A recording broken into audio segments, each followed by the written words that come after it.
They thought they were boarding a defenseless cargo ship. Instead, they met the goddamn United States Navy. Picture this. It's 3 in the morning, somewhere off the Horn of Africa. The Indian Ocean stretches out like black glass, broken only by the occasional whitecap catching moonlight. Out there in the darkness, small boats are moving fast across the water, their engines barely audible over the wind. These aren't fishermen heading out for the morning catch. These are hunters, and they've spotted what they think is easy prey. Over 200 pirate attacks occurred off the Somali coast in 2008 alone. $150 million in ransoms paid that year. Merchant vessels, cargo ships, even cruise liners, nothing was off limits. The waters around Somalia had become a feeding ground, and these pirates had grown bold. Maybe too bold, but one night something went wrong. For them, welcome to another story from the deep waters, where the line between predator and prey isn't always what it seems. I'm your host, and tonight we're diving into an incident that most people never heard about. The night Somali pirates tried to board what they thought was a helpless merchant vessel, only to discover they just attempted to hijack a United States Navy warship operating in full stealth mode. Some stories don't need embellishment, they just need to be remembered. The waters off Somalia aren't just dangerous because of pirates, they're dangerous because they're lawless. After the Somali government collapsed in the early 90s, fishing fleets from around the world moved in, depleting local fish stocks. Coastal communities that had survived on fishing for generations suddenly had nothing. Some turned to piracy out of desperation. Others discovered they had a taste for it. By 2008, the Gulf of Aden had become a maritime nightmare. This narrow strip of water connecting the Red Sea to the Indian Ocean carries nearly 30% of the world's shipping traffic. Oil tankers, container ships, grain carriers, billions of dollars worth of cargo passing through daily. And the pirates knew it. The international community finally had enough. Naval forces from dozens of countries converged on the region. Task Force 151, Combined Maritime Forces, European Union Naval Force. Everyone wanted a piece of the anti-piracy mission. But the Americans, they had a different approach. Instead of just escorting merchant vessels, they decided to go hunting. Enter the concept of the Q-ship. During World War I, the British used heavily armed vessels disguised as merchant ships to lure German U-boats into surface attacks. The submarines would surface, thinking they had easy prey, only to find themselves staring down the barrels of hidden naval guns. The Americans took this concept and gave it a 21st century twist. They call it Operation Ghost Ship. I can't tell you the exact details, some of this is still classified, but here's what I can share. The Navy began deploying modified vessels that looked exactly like the kind of cargo ships pirates love to target. From the outside, they appeared slow, lightly defended, and carrying valuable cargo. On the inside, well, that's where things got interesting. Boatswain's mate First Class Marcus Ratchet Rodriguez was on one of these operations. I spoke with him 6 months after he left the service, and he still gets that 1,000-yard stare when he talks about it. You have to understand, Ratchet told me. We'd been out there for 3 weeks without so much as a fishing boat showing interest. Command was starting to think maybe the pirates had figured out what we were doing. Then, at 0300 on a Tuesday morning, everything changed. The ship was running dark, minimal lighting, radio silence, moving at the slow, steady pace of a legitimate cargo vessel. The crew was below decks, except for the skeleton watch needed to maintain the illusion. Ratchet was in the fake bridge. The real command center was hidden 2 decks down, monitoring everything through concealed cameras. I remember the water was like glass that night, he said. You could see the stars reflected so clearly it was like looking down into space. Then our radar operator, we called him Ghost because he could read those screens like tea leaves, he comes on the comm and says, "We've got something moving fast off the port bow. Real fast, ...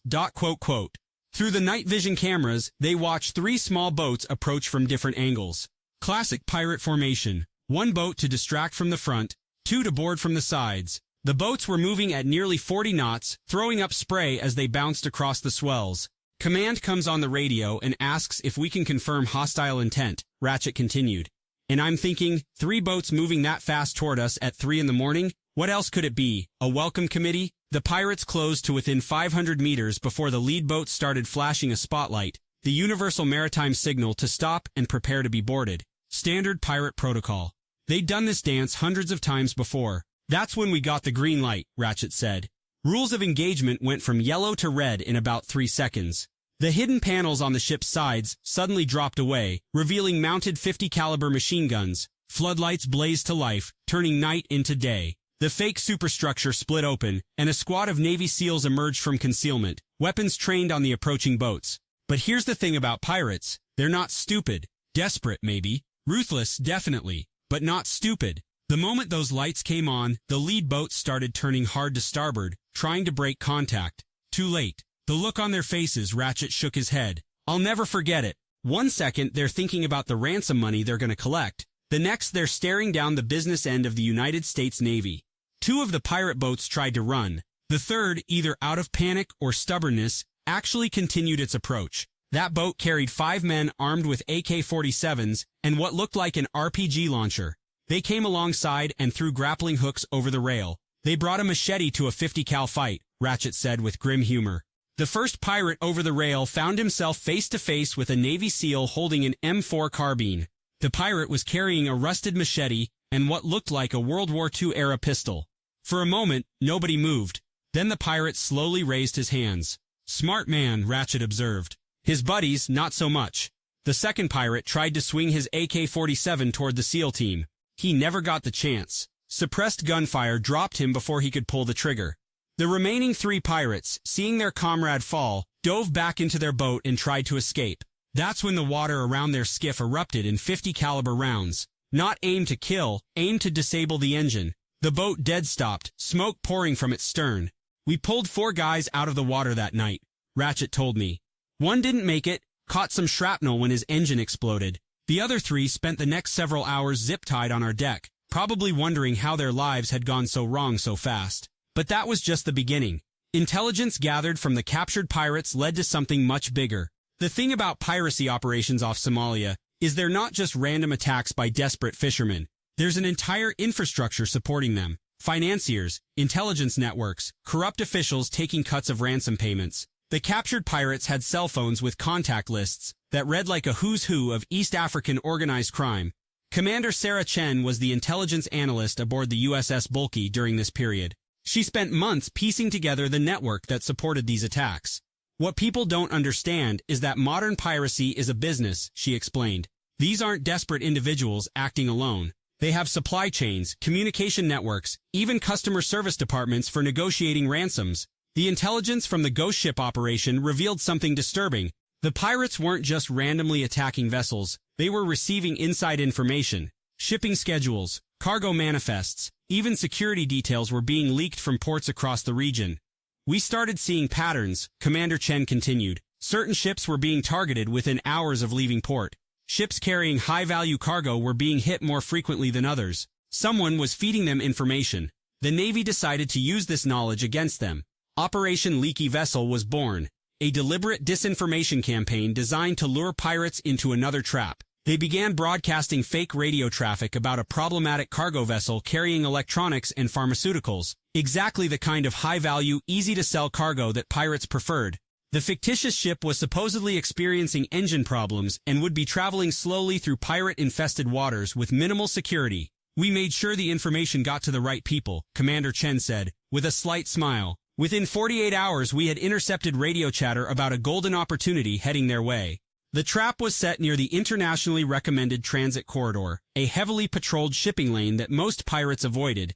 But the promise of easy money was too tempting to resist. This time, the bait ship was the USS Shiloh, a Ticonderoga-class cruiser modified to look like a cargo vessel from a distance. From several miles away, she appeared to be a slow-moving merchant ship.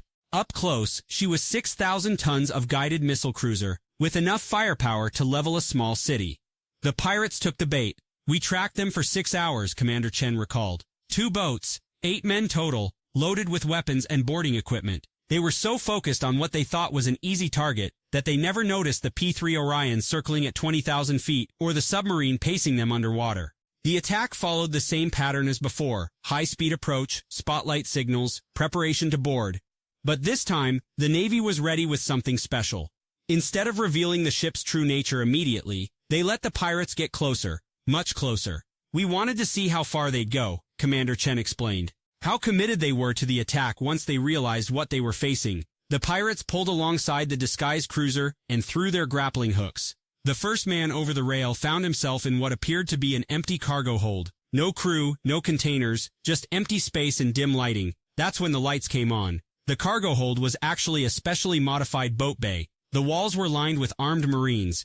The abandoned ship suddenly came alive with the sound of military boots and the distinctive click of weapons being chambered. "Where are the crew?" one of the pirates was heard shouting in Somali. "Where are the containers?" The answer came from a loudspeaker in perfect English. Surprise! But this operation had an unexpected twist. As the Marines moved to secure the pirates, one of them managed to get off a radio call to his colleagues still in the boats below. "American warship!" he screamed into his radio. "It's a trap! American warship!" The remaining pirates in the boats didn't need to be told twice. They cut their lines and gunned their engines, trying to escape. But escape from what? They were surrounded by open ocean with no place to run. That's when the USS Shiloh showed her true colors. Literally, the fake superstructure fell away, revealing radar arrays, missile launchers, and the distinctive profile of a modern warship. The American flag was raised, and the ship's 5-inch gun turret swiveled toward the fleeing boats. "This is the United States Navy," came the announcement over the ship's loudspeaker, broadcast on multiple radio frequencies. "You are ordered to stop your vessels and prepare to be boarded." One of the pirate boats complied immediately. The other kept running. "We could have sunk them in about 30 seconds, Commander Chen noted. "But the rules of engagement required us to use minimum necessary force, so we did something else." The Shiloh fired a single 5-inch round across the bow of the fleeing boat. The shell impacted the water about 50 meters ahead of the pirates, sending up a column of water and spray. The boat stopped so fast it nearly threw the occupants overboard. "That was probably the loudest silence I've ever heard," Commander Chen recalled. "You could practically hear those guys rethinking their life choices." In total, 7 pirates were captured that night. They were handed over to Kenyan authorities for prosecution, part of an international agreement to ensure that captured pirates faced justice rather than simply being released. But the real victory wasn't the arrests. It was the message. Within a week of the operation, radio chatter among pirate networks included warnings about ghost ships and invisible American vessels. Some attacks were called off when boats spotted what might be military vessels disguised as merchant ships. "Fear is a powerful deterrent," Commander Chen observed. "Once word got out that we were actively hunting them, using their own tactics against them, it changed the entire dynamic. But the story doesn't end there, because one boat got away that night. Not from the ghost ship operation, but from another incident that happened 3 weeks later. Chief Petty Officer James Diesel Washington was aboard the USS Bainbridge when they encountered what appeared to be a routine pirate attack. 4 small boats approached their position just after midnight. Moving in the standard formation, "We were running a legitimate escort mission," Chief Washington explained, "protecting a convoy of merchant vessels through the transit corridor. Not a trap operation, just straight-up naval escort duty." The Bainbridge was clearly marked as a U.S. Navy destroyer. Her radar signature was unmistakable, her profile visible even in the moonlight. Any competent pirate should have recognized her as a warship and stayed well away. But these guys kept coming. Chief Washington shook his head. Either they were the dumbest pirates in the Indian Ocean, or they were so high on cat they couldn't tell a destroyer from a cargo ship. The pirates approached to within 1,000 meters before the Bainbridge issued the standard warning. The response was a burst of automatic weapons fire in the air. The pirates' way of saying they weren't backing down. "That's when things got weird," Chief Washington continued. "One of the boats broke off and started circling us at high speed. Not attacking, just circling, like they were studying us. Through night vision equipment, the crew could see the pirates pointing at the ship and talking rapidly among themselves. They seemed confused, agitated. Then we intercepted their radio chatter," Chief Washington said. "Our interpreter told us they were arguing about whether we were really a warship or another one of those ghost ships they'd been warned about." The pirates had heard about the decoy operations. They knew the Americans were using disguised vessels to hunt them, but they couldn't tell if the Bainbridge was a real warship or another trap. "So they decided to test us," Chief Washington explained with a grim smile. "One of the pirate boats moved in close and fired a rocket-propelled grenade, not at the ship, into the water nearby. A warning shot, or maybe a test to see how the merchant vessel would respond. The response came in the form of the Bainbridge's 5-inch gun turret rotating toward the boat that had fired the RPG. That's when they figured out we were the real deal," Chief Washington noted. 3 of the boats turned and ran, but one kept coming. The remaining boat carried 3 men and what looked like a heavy machine gun mounted in the bow. They were either incredibly brave or incredibly stupid because they actually opened fire on a U.S. Navy destroyer. The engagement lasted exactly 47 seconds. The Bainbridge returned fire with her close-in weapon system, a radar-controlled Gatling gun designed to shoot down incoming missiles. Against the small boat, it was like using a sledgehammer to swat a fly. "There wasn't much left to recover," Chief Washington said quietly. "We pulled one guy out of the water. The other 2, Well, the fish probably appreciated the meal. The survivor was a teenager, maybe 17 years old, who kept repeating the same phrase in broken English, ghost ship, ghost ship. We thought ghost ship. That's when the true scope of the psychological warfare became clear. The pirates weren't just afraid of being captured, they were afraid they couldn't trust their own eyes. Every merchant vessel could be a trap. Every easy target could be a warship in disguise. We'd gotten inside their heads, Chief Washington observed. And in that kind of warfare, fear is more effective than firepower. But fear works both ways, because some of the Navy crews began experiencing something unexpected, dreams about the pirates coming back. Petty Officer Lisa Doc Martinez was a corpsman aboard one of the decoy vessels. She treated the wounded from several engagements, both pirates and Navy personnel. You have to understand, these weren't career criminals, she explained. Most of them were young men, teenagers even, who'd been recruited by older pirates or forced into it by circumstances. When you're patching up a kid who's been shot because he was desperate enough to attack a warship with a rusty AK-47, it messes with your head. The psychological toll wasn't limited to medical personnel. Radar operators reported being unusually jumpy during night watches.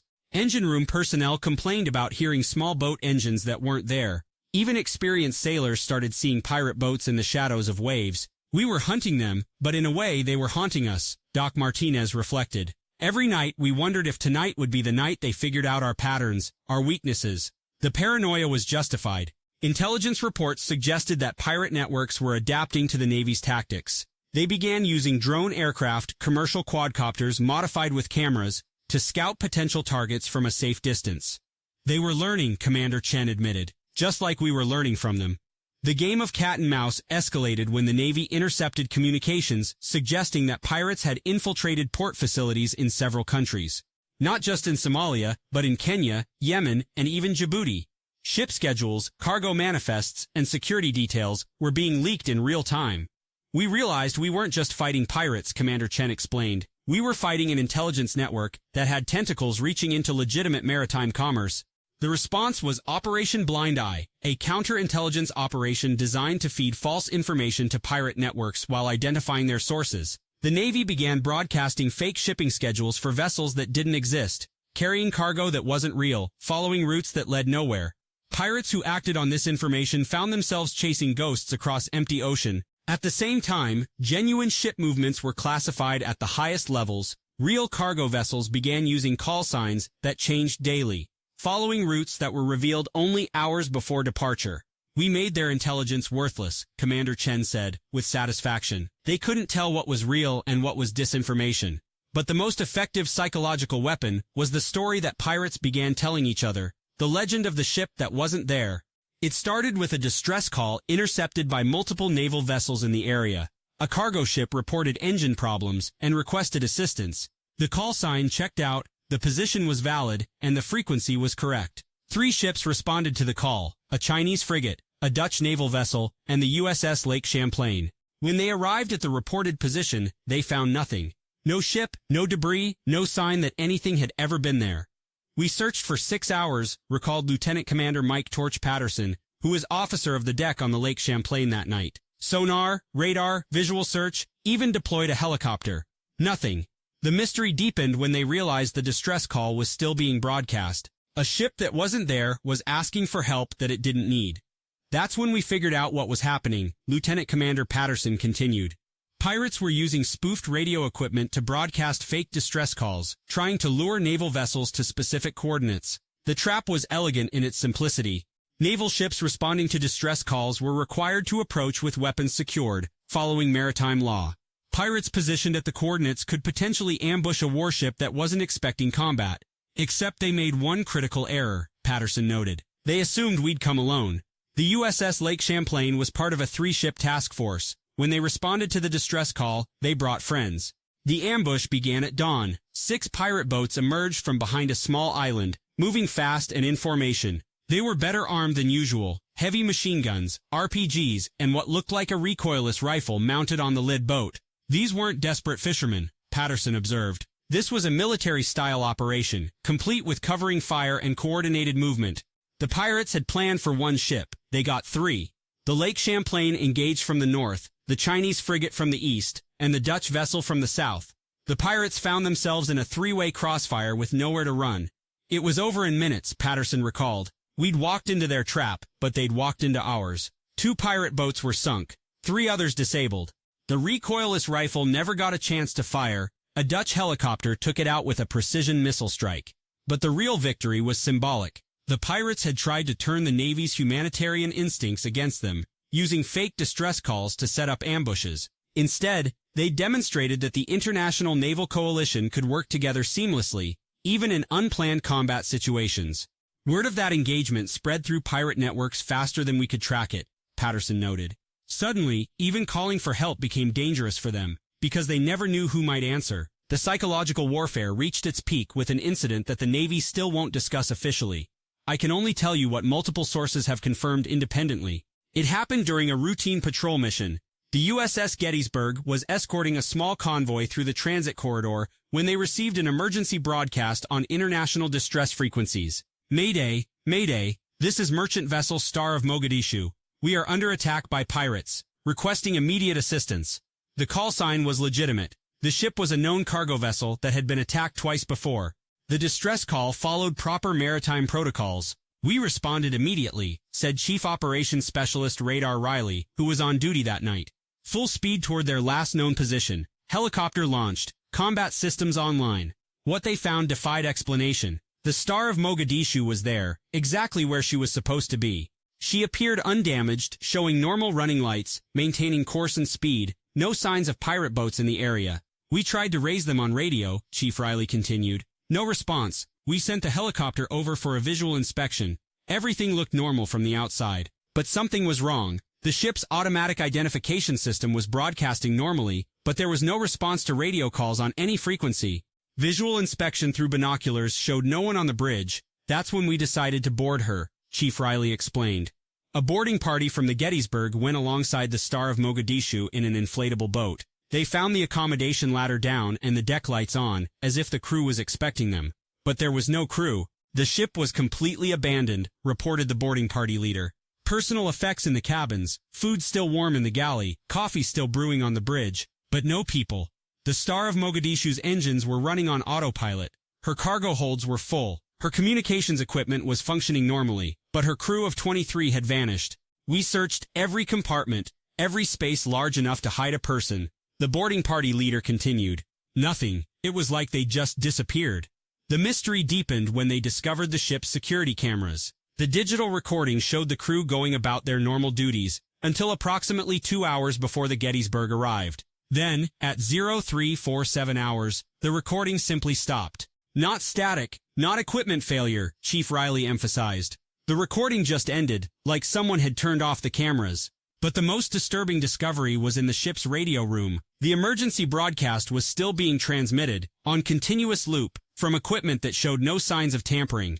Someone or something was broadcasting that distress call, Chief Riley said quietly. But there was nobody on the ship to do it. The Star of Mogadishu was taken under tow to Djibouti, where investigators from multiple countries tried to solve the mystery. The crew was never found. No ransom demands were ever received. No evidence of piracy was discovered. The official report classified the incident as unexplained disappearance at sea. The unofficial story that spread through naval circles was much darker. Pirates don't just vanish entire crews, one investigator told me, on condition of anonymity. When they take hostages, they want ransom money. When they kill, they leave evidence. This was something else. The incident had a profound effect on pirate operations in the region. Word spread through their networks about the ghost ship, a vessel that called for help but had no crew to save. After that, pirates started avoiding ships that broadcast distress calls. The investigator continued. They thought it might be another trap, or worse, something supernatural. The psychological impact was exactly what the Navy wanted. Pirates were already paranoid about decoy ships and fake merchant vessels. The Star of Mogadishu incident added a new dimension to their fears, the possibility that some ships weren't just traps, but something beyond their understanding. Fear of the unknown is more powerful than fear of the known, the investigator observed. A pirate can prepare to fight a warship. How do you fight a ghost?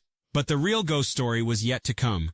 3 months after the Star of Mogadishu incident, naval forces in the region began receiving reports of a ship that appeared on radar but couldn't be seen visually. The contact would appear for minutes at a time, moving at impossible speeds, then vanish without trace.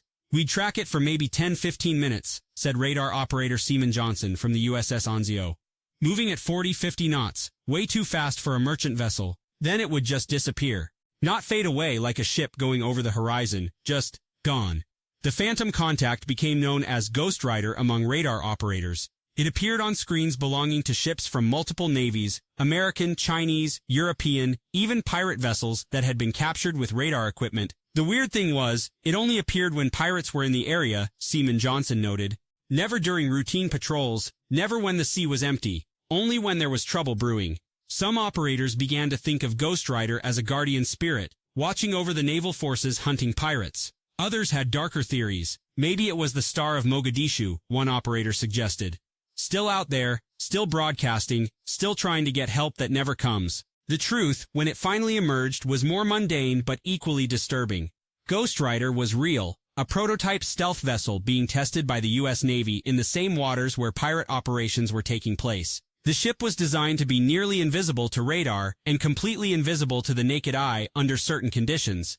"It was a technology demonstrator," admitted a Navy source, who spoke on condition of anonymity. "Testing adaptive camouflage systems, radar-absorbing materials, sound-dampening technology, the kind of stuff that makes a ship effectively invisible."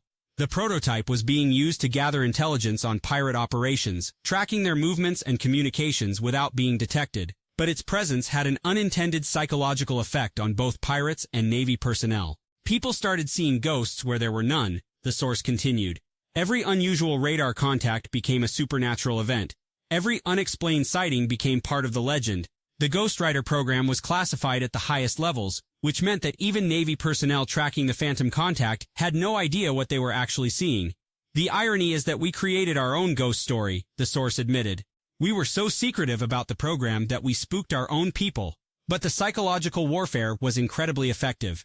Pirates began avoiding areas where Ghost Rider had been sighted. Some crews refused to operate at night, when the stealth ship was most active. They thought the ocean itself was hunting them," the source noted with satisfaction. And in a way, it was.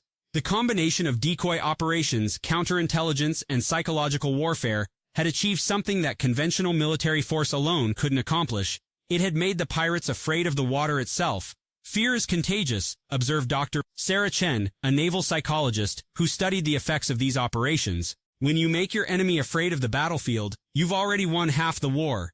The breaking point came during what naval intelligence called the Night of Seven Ghosts. Multiple pirate crews reported encounters with ships that appeared and disappeared, broadcast distress calls from empty vessels, and detected radar contacts that couldn't be visually confirmed. 7 separate incidents, all occurring within a 6-hour period, all in the same general area of the Indian Ocean. "It was like the ocean had declared war on them," Dr. Chen observed. Reality itself had become unreliable. The psychological pressure led to the collapse of several major pirate organizations. Crews refused to go to sea. Financiers pulled their backing. Even the most hardened pirates began looking for other lines of work. "We didn't just defeat them militarily," Dr. Chen noted. "We convinced them that the ocean was no longer a place where they could operate safely." The anti-piracy operations off Somalia officially ended in 2018, when the last major pirate attack was recorded. The combination of international naval patrols, improved ship security, and the psychological warfare campaign had effectively eliminated piracy as a major threat to commercial shipping. But the stories lived on. Tales of ghost ships, phantom radar contacts, and crew members who vanished without trace became part of maritime folklore. Sailors from multiple navies carried these stories back to their home ports, where they spread through the maritime community like digital sea shanties. "Every sailor loves a good ghost story," observed Master Chief Petty Officer Robert Salt Anderson, who participated in multiple anti-piracy operations, "and we gave them some doozies." The official records of these operations remain classified, but the stories told by the men and women who served there have become legend. They speak of nights when the ocean itself seemed alive with menace, of enemies who feared the water more than death, and of ships that sailed between reality and nightmare. "We went there to fight pirates," Master Chief Anderson reflected. "We ended up fighting fear itself, and we won." But perhaps the most fitting conclusion to this story comes from an unlikely source, one of the former pirates who was captured during a decoy operation and later interviewed by naval intelligence. "You Americans, you don't just fight with guns and ships," he said through a translator. "You fight with shadows and whispers. You make the sea itself your weapon. How do you fight an enemy that can become invisible, that can make ships appear from nowhere, that can make entire crews vanish without trace? The answer, of course, is that you don't fight such an enemy. You avoid them. You find other work. You stay on land where the ghosts can't follow. That wasn't a merchant ship they tried to board that night. The former pirate continued. That was America in camouflage. And America, she has many faces. Some you can see coming. Others, you never see at all. The waters off Somalia are quiet now. Commercial shipping moves through the transit corridors without escort, confident that the age of piracy has passed. But sometimes, on dark nights when the moon is hidden by clouds, radar operators still report contacts that move too fast and disappear too quickly. Ghost Rider, they say, is still out there, still watching, still hunting, and somewhere in the dark waters of the Indian Ocean, the ocean remembers what happened when desperate men tried to rob the wrong ship on the wrong night in the wrong century. They thought they were boarding a defenseless cargo vessel. Instead, they met the United States Navy. And the Navy, as it turns out, has a long memory and an even longer reach. Some lessons are learned the hard way. Others are learned the last time. That night off the Horn of Africa, Somali pirates learned both kinds of lessons at once. The sea remembers everything, and sometimes it tells stories.